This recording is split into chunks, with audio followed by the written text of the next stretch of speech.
This channel does not promote any violent, harmful or illegal activities. All content provided by this channel is meant for an education purpose only.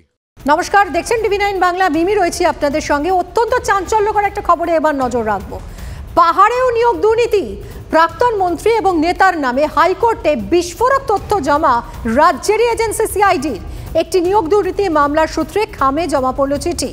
সূত্রের খবর, GTA এলাকায় ৩২৩ জন শিক্ষক নিয়োগ নিয়ে বিচারপতি বিশ্বজিৎ বসুর কাছে সরকারি আধিকারিকের চিঠি জমা সিআইডির।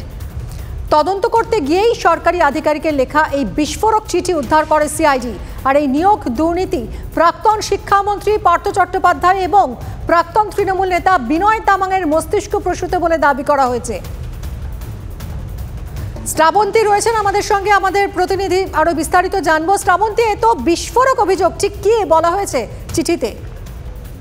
আমি মুর্শিদাবাদের বোথা প্রাইমারি স্কুলের শিক্ষক বাবা এবং তার ছেলে, তাদের দুর্নীতি প্রকাশ্যে আসার পরে তাদেরকে গ্রেফতারও করা হয় এবং সেই তদন্তভার চলে যায় সিআইডির হাতে। যদিও বিচারপতি বিশ্বজিৎ বসু এখানেই থেমে থাকেননি, তার বক্তব্য ছিল যে এই দুর্নীতি কিভাবে, এই অপরাধ কিভাবে সংগঠিত হচ্ছে সেটা তদন্ত করে দেখা দরকার। বিভিন্ন রকম ভাবে তদন্ত করতে গিয়ে পরবর্তী সময় সিআইডির হাতে একটি কাগজ আসে, যেখানে দেখা যায় যে এই দুজনের নাম উঠে আসে, এই ছাত্র নেতার নাম উঠে আসে এবং বিনয় তামাংয়ের নাম উঠে আসে, এবং একই সঙ্গে তারা কিভাবে এই উত্তরবঙ্গের বিভিন্ন শিক্ষক দুর্নীতির সঙ্গে যুক্ত সেই প্রসঙ্গটা উঠে আসে। আদতে এই চিঠির সত্যতা কতটা রয়েছে সেটা পরবর্তী সময় খুঁজে দেখবে সিআইডি। যদিও যেহেতু এদের নাম আপাতত এসেছে এবং যেহেতু তৃণমূল ছাত্র নেতার নাম উঠে এসেছে, কিভাবে তিনি এই তদন্তের এই দুর্নীতির সঙ্গে যুক্ত, আপাতত সেটাই খতিয়ে দেখতে নির্দেশ দেওয়া হয়েছে সিআইডিকে। যদি যথেষ্ট তথ্য প্রমাণ থাকে তাহলে নিঃসন্দেহে এটা বলার অপেক্ষা রাখে না যে যখন এই মামলা চলছিল তখন বিচারপতি বিশ্বজিৎ বসু বারবার বলেছিলেন যে শুধু সিবিআই কেন, সিআইডি যে সমস্ত আধিকারিকরা রয়েছেন তার উপরে সকলের ভরসা করা উচিত। সেক্ষেত্রে তৃণমূল কংগ্রেসেরই একজন নেতার নাম এভাবে উঠে আসছে সিআইডির তদন্তের খাতিরে, সেটা গুরুত্বপূর্ণ নিশ্চিতভাবেই বলা যায়। ধন্যবাদ শ্রাবন্তী।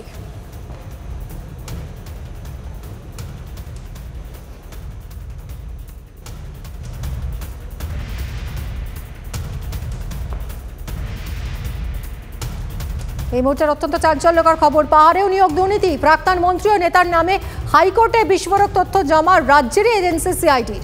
একটি নিয়োগ দুর্নীতি মামলার সূত্রে খামে জমা পড়ল চিঠি। সূত্রের খবর, জিটিএ এলাকায় ৩২৩ জন শিক্ষক নিয়োগ নিয়ে বিচারপতি বিশ্বজিৎ বসুর কাছে সরকারি আধিকারিকের চিঠি জমা সিআইডির। তদন্ত করতে গিয়েই সরকারি আধিকারিকের লেখা এই বিস্ফোরক চিঠি উদ্ধার করে সিআইডি এবং এই নিয়োগ দুর্নীতি প্রাক্তন শিক্ষামন্ত্রী পার্থ চট্টোপাধ্যায় ও প্রাক্তন তৃণমূল নেতা বিনয় তামাংয়ের মস্তিষ্ক প্রসূত বলে দাবি করা হয়েছে। অভিযোগ, পুরো দুর্নীতি সংগঠিত করার পিছনে একজন ডিস্ট্রিক্ট ইন্সপেক্টর এবং ছাত্রনেতা তৃণাঙ্কুর ভট্টাচার্য এবং উত্তরবঙ্গ বিশ্ববিদ্যালয়ের ছাত্রনেতার হাত রয়েছে। তৃণাঙ্কুর ভট্টাচার্য এই প্রসঙ্গে কি বলেছেন শুনুন। তৃণাঙ্কুর বাবু, আপনার নামে একটি চিঠি জমা পড়েছে যেখানে বলা হচ্ছে আপনি নাকি ৩২৩ জন জিটিএ টিচার রিক্রুটমেন্ট করে দিয়েছেন, কি বলবেন? দেখুন, এই প্রসঙ্গে এমন কিছু জানা নেই, আপনার কাছ থেকে আমি প্রথম শুনলাম। তো যদি এমন কোনো কথা হয়ে থাকে তবে অনুরোধ করবো প্রশাসনের দৃষ্টি আকর্ষণ করতে এবং ইমিডিয়েট ভাবে কমপ্লেন করতে, এবং সেইখানে যদি আমার দূর দূরান্তেও কোনো যোগ বা কোনো যোগাযোগ বা কারোর সঙ্গে কোনো সম্পর্ক খুঁজে পাওয়া যায় তবে আমাকে যে কোনো রকম শাস্তি আমি পেতে প্রস্তুত। তবে এরকম অনেক ইলেকশন আসছে, তো এরকম অনেকগুলো গাঁজাখুরি ব্যাপার স্যাপার বেরোবে।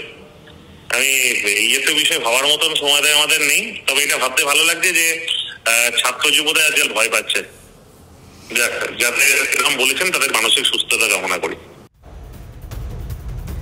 দমদমে বৃদ্ধার রহস্য মৃত্যু। গোড়াবাজার এলাকায় নিজের বাড়িতে একাই থাকতেন বছর ৬৫ ওই বৃদ্ধা। ৬ মাস আগেই মারা যান বৃদ্ধার স্বামী।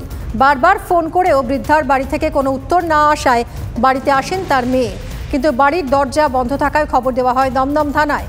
পুলিশ এসে দেহ উদ্ধার করে। বৃদ্ধার মাথায় এবং শরীরে একাধিক আঘাতের চিহ্ন মিলেছে। বৃদ্ধার মাথায় ভারী বস্তুর আঘাতে মৃত্যু অনুমান পুলিশের। ঘটনার তদন্ত শুরু করেছে দমদম থানার পুলিশ। আর ৯টা থেকে ১২টা পর্যন্ত ওনার মেয়ে ফোন করেছিল, খবর পায়নি। তারপর ওনার একটা কাজের লোক আছে বউ, উনি ফোন করে বললো এরকম কথা। উনি বাড়ি গেলেন, খুঁজলেন, তারপরে এই ঘটনাটা উনি দেখলেন। কোথায় লেগেছে ওনার মাথায়।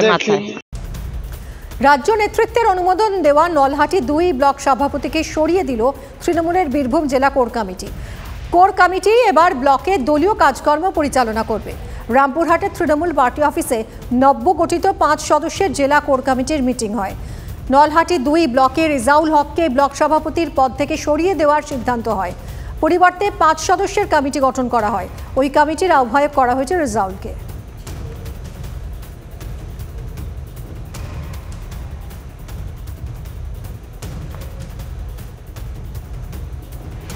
ছত্তিশগড়ে ফের মাওবাদী হামলা, নিহত কেন্দ্রীয় বাহিনীর 3 জওয়ান, আহত হয়েছেন 14 জন।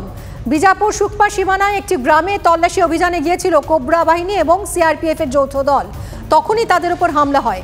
বেশ কিছুক্ষণ দুপক্ষের গুলির লড়াই চলে। সূত্রের খবর, হামলার পরই জঙ্গলে গা ঢাকা দেয় মাওবাদীরা। মঙ্গলবারই স্থানীয় বাসিন্দাদের বিভিন্ন পরিষেবা দেওয়ার জন্য ওই এলাকায় একটি ক্যাম্প তৈরি করেন নিরাপত্তা বাহিনী, খবর সূত্রের।